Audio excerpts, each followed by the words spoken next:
Good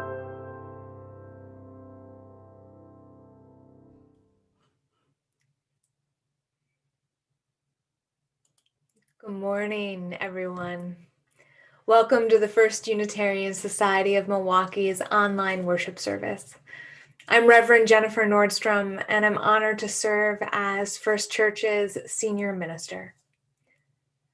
We welcome people of all genders, sexualities, ages, races, ethnicities, histories, and bodies.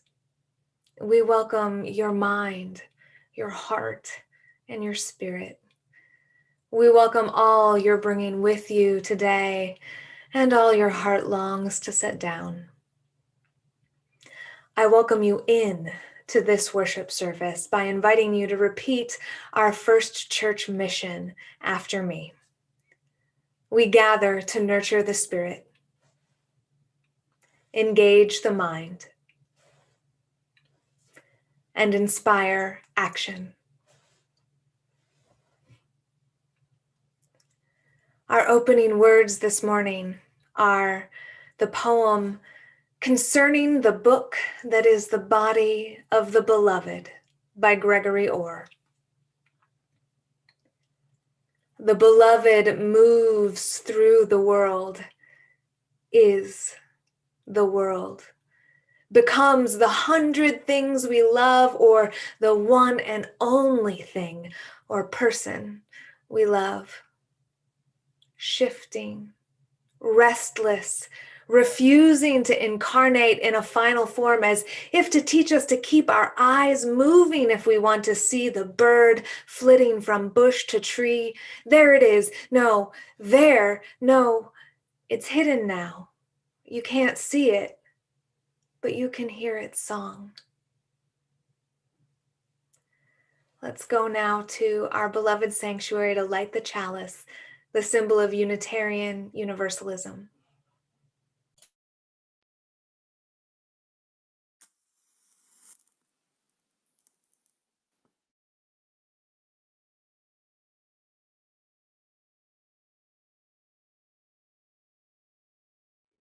I am Reverend Kimberly, and it is my honor to serve you as the Minister of Religious Education. The story I have for you today is called Sulwe, and it's by Lapita Nwungo. Sulwe was born the color of midnight. She looked nothing like her family, not even a little, not even at all. Mama was the color of dawn, Baba was the color of dusk, and Mitch, her sister, was the color of high noon. Hardly anyone at school looked like Sulwe either. People gave her sister Mitch pet names like Sunshine and Ray and Beauty. People gave Sulwe names like Blackie, Darky, and Night. Sulwe felt hurt every time. So she hid away while her sister made a lot of friends. Sulwe dreamed of being the same color as her sister. She wanted real friends too. So she got the biggest eraser that she could find and she decided to rub off a layer of her darkness. Ooh, that hurt. She crept into Mama's room and she helped herself to makeup. Oh no, she would hear about this from Mama. Sulwe then decided to work from the inside out, eating only the lightest and the brightest food. With a stomachache, she went to bed and turned to God for a miracle. Dear Lord, why do I look like midnight when my mama looks like dawn? Please make me as fair as the parents I am from. I want to be beautiful, not just to pretend. I want to have daylight. I want to have friends. If you hear me, my Lord, and would like to comply, may I wake up as bright as the sun in the sky. Amen. When Mama came to wake her for school the next morning, Sulwe rose to find not a trace of daylight in her midnight skin. Sulwe told Mama everything. Mama asked, "What is your name?" "Sulwe," she muttered. "And what does it mean?" Star, she whispered. Well, you are beautiful to me, but you can't rely on what you look like to make yourself feel beautiful, my sweet. Real beauty comes from your mind and your heart. It begins with how you see yourself, not how others see you. Now, up you get and out you go. How could she, as dark as she was, have brightness in her? How could she have beauty when no one but her mother seemed to see it? How could she be a star?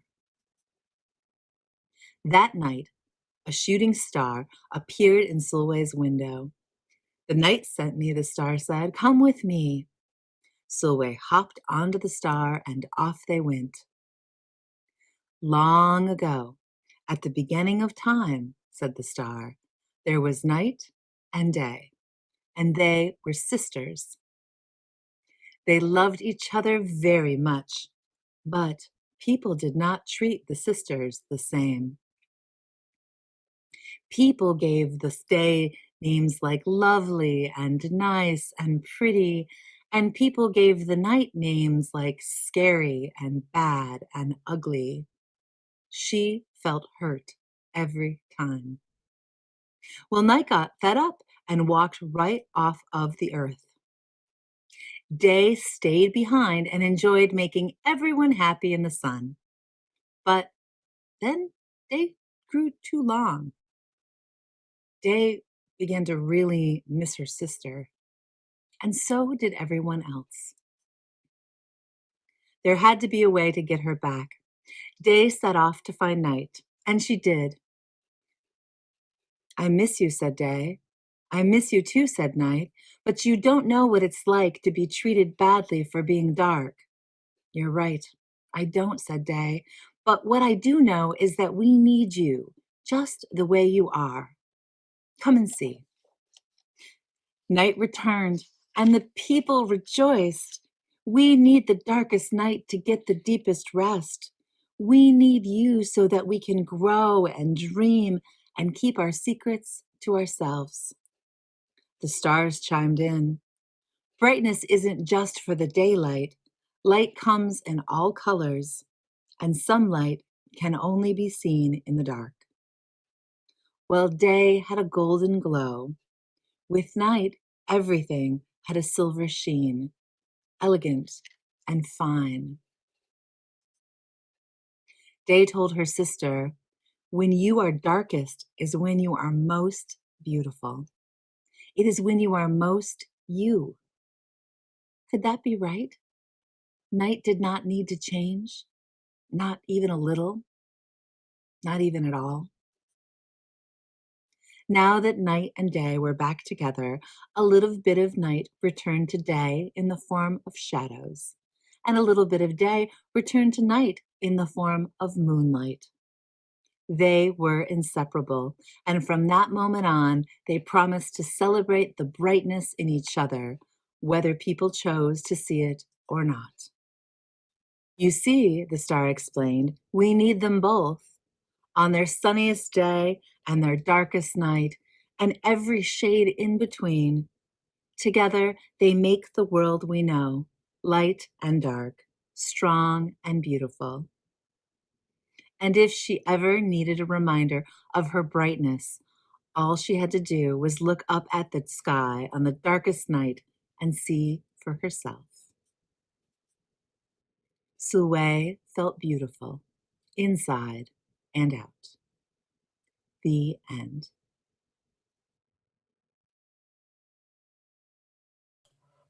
Hmm. Thank you for that beautiful story, Reverend Kimberly. As we enter now into a time of meditation, which is followed by silence and followed by the spirit of life, I invite you to just take a moment and get comfortable in your body. That could mean a variety of different things. And for you, maybe it means tuning into your breath, feeling that breath move in and out of your body, letting you come into being here and now. Or maybe it means feeling your feet on your ground, or the sit bones resting on the seat beneath you, grounding you. Or maybe it means feeling the very tip top of your head, the crown of your head, connecting you up to all that is. Whatever it means to get comfortable in your body, do that now.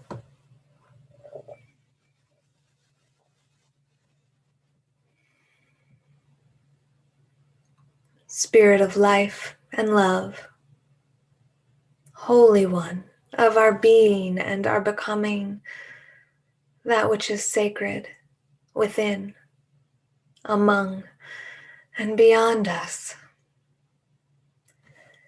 May we know that truth comes from wholeness, from listening to the knowledge of the dawn and the dusk, from experiencing the gifts of the day and the night. May we celebrate the warmth of the honey sun and the cool, rich silver of the darkness. May we know ourselves whole, center to margins and margins to center, learning from all people, people in our presence and in the wholeness of our past. May we use our knowledge of the whole for repair, reconstruction, and building a bridge to the beloved community. May it be so, and amen.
Good morning. My name is Paul Geenan, and I will be your worship associate this morning. Our theme this month is Beloved Community. I, along with other members of First Church, have been participating in FUSM circles of support. We meet monthly with returning citizens, listening and supporting them as they rejoin our community. In our January circle, Micaiah Bell shared his memorable story with us. Micaiah, after serving 23 years in prison, was released to extended supervision. Micaiah was in the foster care system from the age of 8 to 15, after which he entered an alternative living situation. He was emancipated at the age of 18 and was suddenly thrown out to fend for himself. Micaiah, at the age of 19, participated in an armed robbery and upon conviction received a sentence of 45 years. A typical cell in Wisconsin prison is 100 square feet or 10 by 10 feet. You can imagine what this feels like by standing with your arms extended. Imagine your fingertips just barely touching both walls. Then think about sharing that space with a second person. Then try and comprehend living like that for 23 years. Micaiah was released from prison early January and was immediately faced with new challenges. Finding a safe and affordable place to live is his first challenge, one that every person exiting our prison system faces. Housing stipends only cover 90 to 120 days, not long enough to cover the time it will take for Micaiah, with his 23 years of incarceration, to reintegrate into the community. Micaiah has to learn how to use a cell phone, what the internet's all about, and Zoom.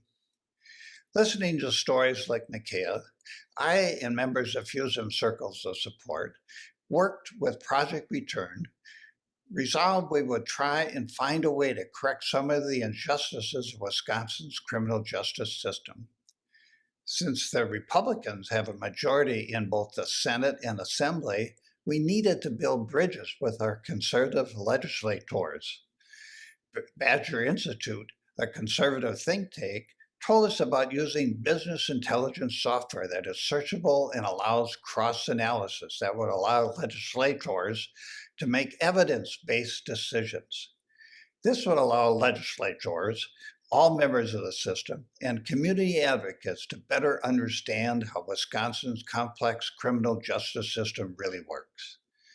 Our first meeting was disappointing, but in subsequent meetings, we received positive feedback and suggestions on who else we should be talking with.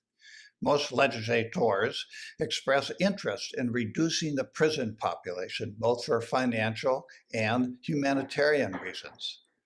The mindset that thought that once a criminal was convicted and sentenced, the criminal justice system job was done, is being replaced by one that wants to make investment in fellow human beings and offer second chances. Beloved community, which is unharmed by racism, poverty, and militarism, requires both personal and political engagement. The barriers seem insurmountable. We were told that there was no hope for any meaningful prison reform. Yet we have found interest in our proposal. I am hopeful that our efforts will make a difference and move towards the beloved community. And most of all, I feel privileged that we're able to hear Micaiah's story and offer him our support for his new free life.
Thank you so much to Teresa Drews for that poignant rendition of My Lord, What a Morning, which is an African-American spiritual. Black people in the United States created spirituals while living through slavery. Spirituals were an expression of faith and resistance, grief and hope in the face of the atrocity of slavery. Slavery was baked into the founding of this country, enshrined in the Constitution by counting people who were enslaved as 3/5 of a person. The very first ship that brought enslaved Africans to the United States arrived in the British colony of Virginia in 1619, and slavery was legal here until 1865. Over the course of that 250 years, people resisted slavery from within and without. From within, people who were enslaved resisted through work slowdowns and sabotage, through running away and suicide and revolt. From without, people who were free organized, educated, and advocated to change laws. They also abetted people who were running away and collaborated in revolts. The organizing and advocating resistance of abolitionists was considered unreasonable, even dangerous idealism. The more direct and forceful resistance to slavery, abetting escape or helping with revolt, was punishable by fines, jail, and death for people who were free. Any resistance to slavery was punishable by violence or death for people who were enslaved. Social order is maintained through a range of controls, from social stigma all the way to violence. Attempts to change the economic and social order of slavery threatened an institution that was profitable to many people in power. When we look back on that institution with the moral eyes of today, we can see and name slavery's evil. But at the time, some people called it a necessary evil, and others justified it as the correct order of things. At the time, abolitionists were considered radicals, and people who were enslaved were not even considered. Our Unitarian ancestors fell on both sides of this. 4 of the 6 people who financed John Brown's raid on Harper's Ferry, that failed attempt to support and incite slave revolts across the South, 4 of the funders were Unitarians. And the senator who argued for and the president who signed the Fugitive Slave Act, which forced the United States government to kidnap people who had escaped from slavery to the North and then return them back to the South, they were also both Unitarians.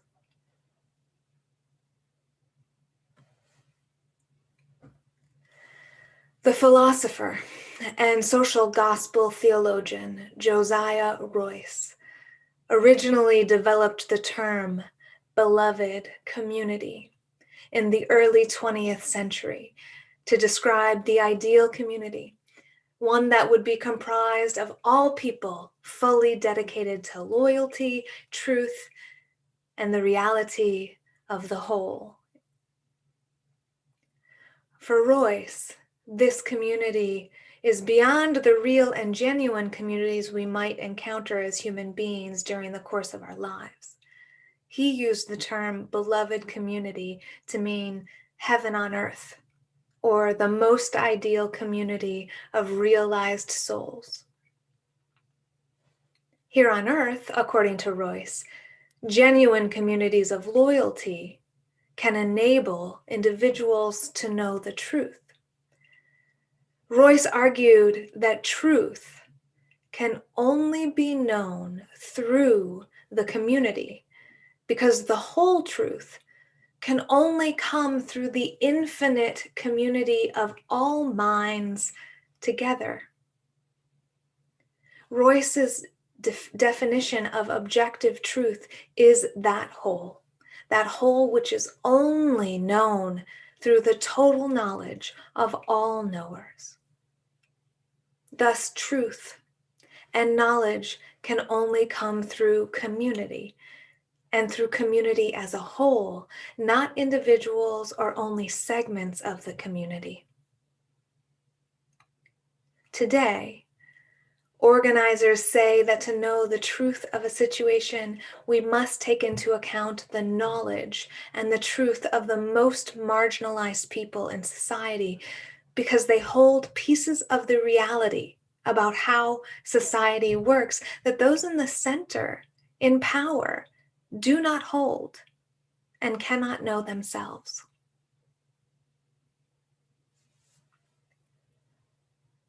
For Royce, communities are held together by truth, but also by loyalty, a shared past, shared work in the present moment, and shared hopes for the future. Royce writes, "A community constituted by the fact that each of its members accepts as part of their own individual life and self the same events that each of their fellow members accepts may be called a community of memory." He also writes, "A community constituted by the fact that each of its members accepts as part of their own individual life and self the same expected future events that each of their fellows accepts may be called a community of expectation or a community of hope." Royce says that love completes the picture. Love binds together the consciousness of the community, connects its members in their labor in the present moment, along with their shared past and shared expectations of the future. He writes, quote, "Such love, however, must be one that has the common deeds of the community as its primary object." In some ways, First Church is a community of memory and a community of hope. Here we have a shared past going back nearly 180 years to 1842, when a group of Unitarians gathered by early candlelight to explore the idea of founding a Unitarian church in the town that was then known as Solomon Juneau's Trading Post, now known as Milwaukee. We also have shared hopes for the future, created by our members in 2016 who dreamed and drew and imagined their way into a future together in which we create connections across difference, follow the leadership of people directly affected by injustice, care for one another, open ourselves to wonder, and create welcome for new people who come to find a home with us. Our members dreamed out even further than that, to a horizon that they could imagine when those actions would lead us to a vibrant, multicultural, multi-generational congregation serving people as diverse as this world. There are ways in which we are a community of memory and hope right now. There is also more learning for us to do to live fully into the definition of being a community of memory and hope. How much do we own the past of the congregation as our own? Indeed, how much do we own the full past of our faith or our nation? February is Black History Month, which helpfully calls on us to pay attention to the history of Black people. But Black History Month is also American History Month, because the history of Black people is woven into the fabric and the foundation of this country. It is also woven into our history as Unitarian Universalists and our history as First Church. The beloved community includes all people, and true knowledge comes from the infinite community of all minds. We cannot leave Black history out during the other 11 months of the year. Black history is just history. The reason that we need to have a month for it is because of the American habit to ignore or forget Black history and instead spotlight white history and call that history. But it's not. White history misses pieces of the whole, including the history of Black people.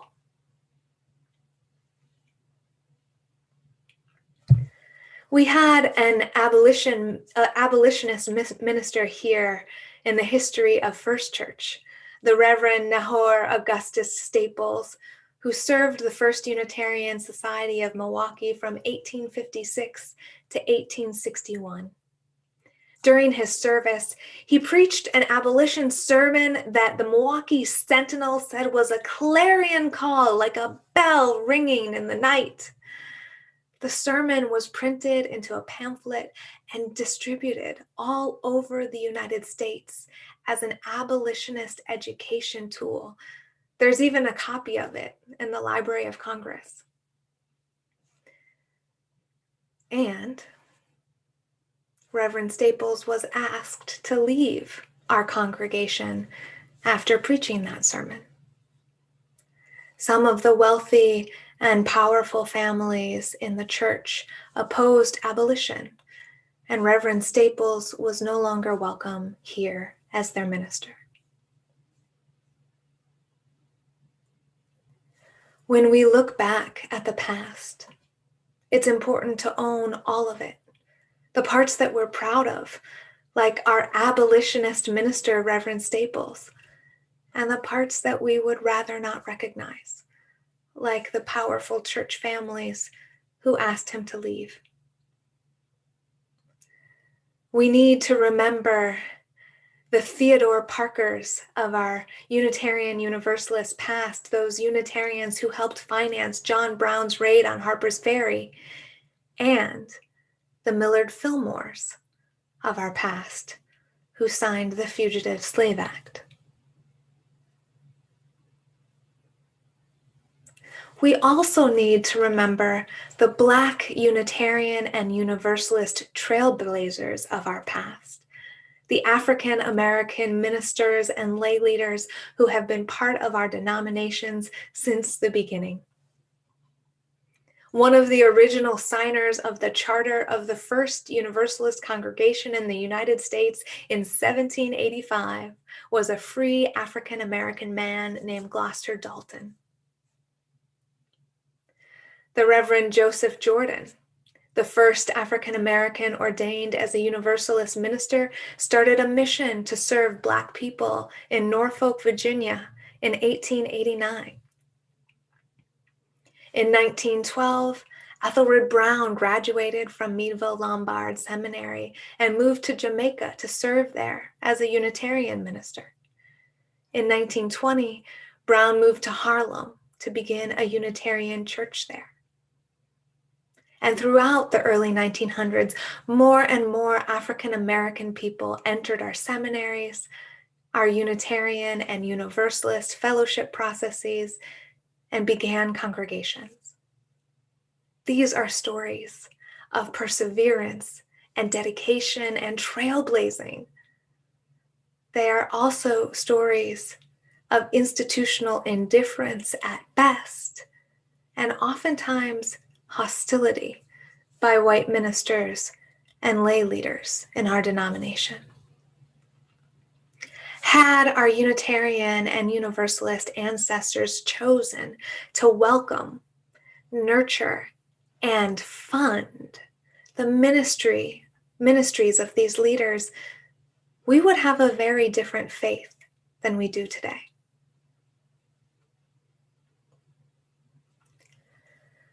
Last week, a Baltimore Episcopalian church made headlines when it announced its intention to engage in reparations for slavery and the church's historic racism. The congregation, Memorial Episcopal Church, was founded in 1860 by slaveholders. The congregation today has been researching their history to understand connections their congregation had to slavery and the slave trade and slave labor. The governing board of the congregation and the rector spent hours and hours reading through old board minutes and newspaper articles to understand their congregation's history with race. They finally came to the conclusion that, quote, racism is interwoven with Memorial Church's history. Their founding pastor, Charles Ridgely Howard, came from a slaveholding family, and Howard believed that his ministry was to serve as a bulwark against social change. Their longest serving rector was an outspoken segregationist. And in the 20th century, church leaders worked openly to prevent Black people from owning homes in their church's neighborhood. Then in 2019, an African-American deacon of the church, Natalie Conway, learned that some of her ancestors had been enslaved by the founding pastor, Charles Ridgely Howard's family. Conway and a descendant of Howard, Baltimore businessman Stephen Howard, who was also a member of the church, together led the congregation through a series of reconciliation exercises. Finally, on January 24th of 2021, the members of the congregation voted to contribute $500,000 over the course of 5 years as reparations for their ties to slavery and their history of racism. They're taking half of that money out of their endowment, and they are raising the other half of the money from their members. They're donating it to community organizations working to rectify the inequities that began with slavery and continued throughout our country's history with racism and white supremacy. Memorial Church is particularly focused on giving in areas where church members actively supported and benefited from racist policies, areas like housing and education.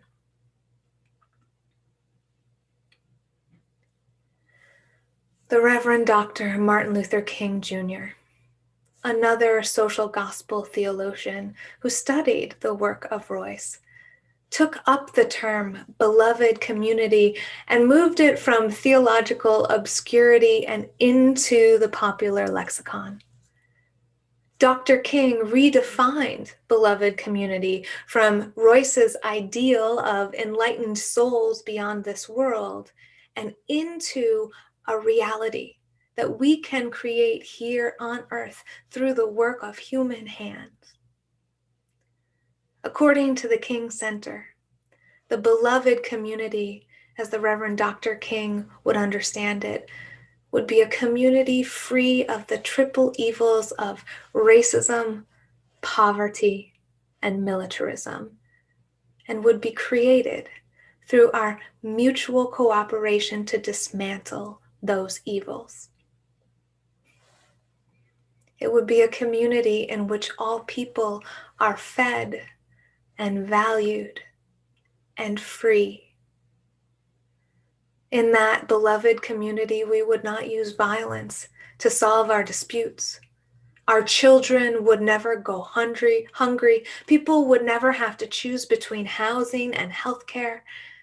And our racial and cultural differences would be celebrated rather than stigmatized. How do we create a community of hope in which we have a shared sense of expectation about what the future will bring? How do we weave our individual hopes into a shared hope for the future? And then how do we bring those dreams into reality? How do we take knowledge of our shared past, knowledge of our whole past, and build that into a bridge to the future? We are existentially bound up with one another. Black history is American history. We have a shared past, and learning the truth of the whole past will help us envision a shared future of freedom, justice, care, nourishment, and true safety for all people. Understanding our shared past and listening to the most marginalized in our inextricably interconnected present can help us share dreams for the future and build bridges to them becoming reality, to becoming a beloved community that not only includes the most marginalized, but learns from their experience to understand what real freedom, real justice and care and democracy for the whole are. Dear ones, may we repair harm. May we release the prisoners. May we feed the hungry. May we cease negotiating with violence and empower all people to have a free and fair say in the rules that govern their lives. May we celebrate our differences as beautiful. May we care for the earth, for each other, and for the future itself. May we know that even though our dreams are not yet real today, they will be real someday, somewhere. And the work to build that beloved community at the horizon of our vision begins in the here and now. May it be so, and amen.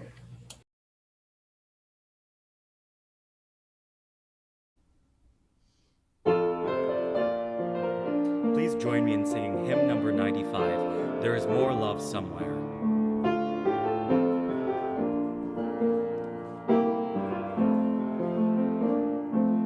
There is more love somewhere. There is more love somewhere.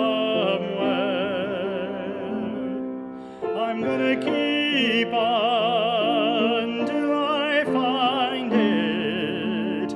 There is more love somewhere. There is more hope somewhere. There is more hope somewhere. I'm gonna keep on till I find it. There is more hope somewhere.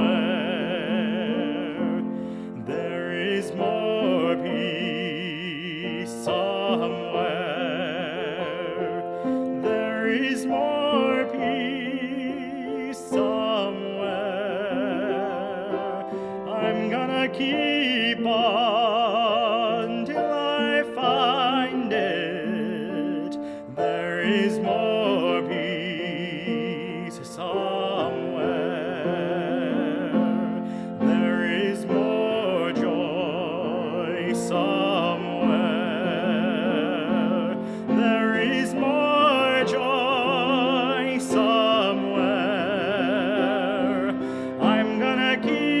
on till I find it.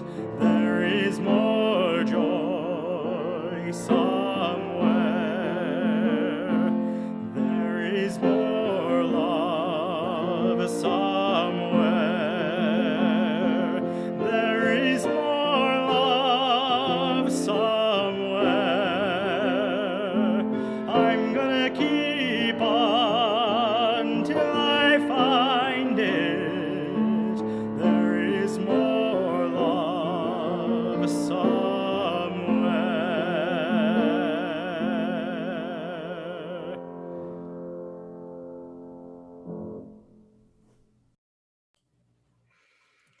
Thank you so much to Adlai and to Tristan for that beautiful song, Another African American Spiritual, which arises from the experience of slavery. And thank you to all of you for your generosity.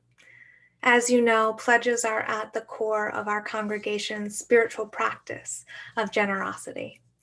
We're also grateful for additional gifts that support our ministry, and thank all of the people out there who are appreciating this online ministry and are supporting it by texting 73256 with the message "Give to you," or who are giving through our website. Your gifts help us continue to provide this ministry. We also share the plate with an organization every month. Star King School for the Ministry is our February Share the Plate recipient. Operating as a school for the ministry since 1904, Star King's mission is to educate people for Unitarian Universalist ministry and for progressive religious leadership in society. By investing in UU theological education, we support students who minister within our tradition and beyond it. We also help sustain our UU institutions that serve both as repositories for our UU traditions and history and as incubators for our future as a faith movement. To give a donation directly to Star King School, please visit sksm.edu/about/giving. You can see all of these options on your screen, and they will live on in the YouTube comments section after the service is over. So thank you so much for taking out your phone and texting to give, or taking out your computer and getting on the websites to give right now, or for coming back when the service is over and giving then. Your support keeps us and our community partners going. Thank you so much.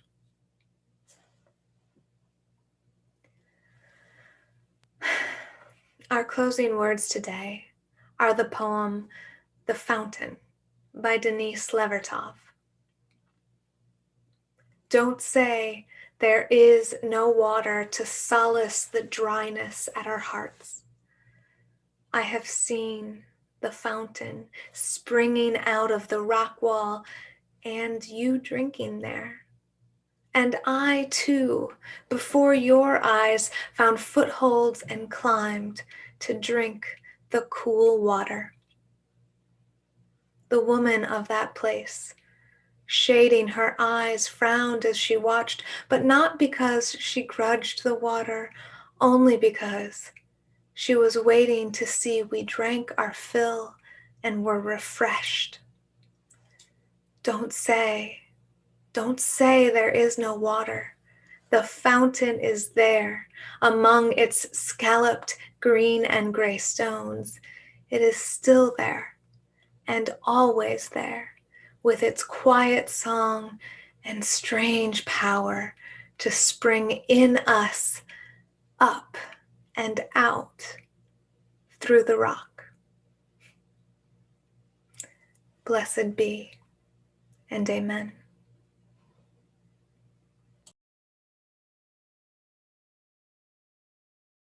We are going, heaven knows where we are going.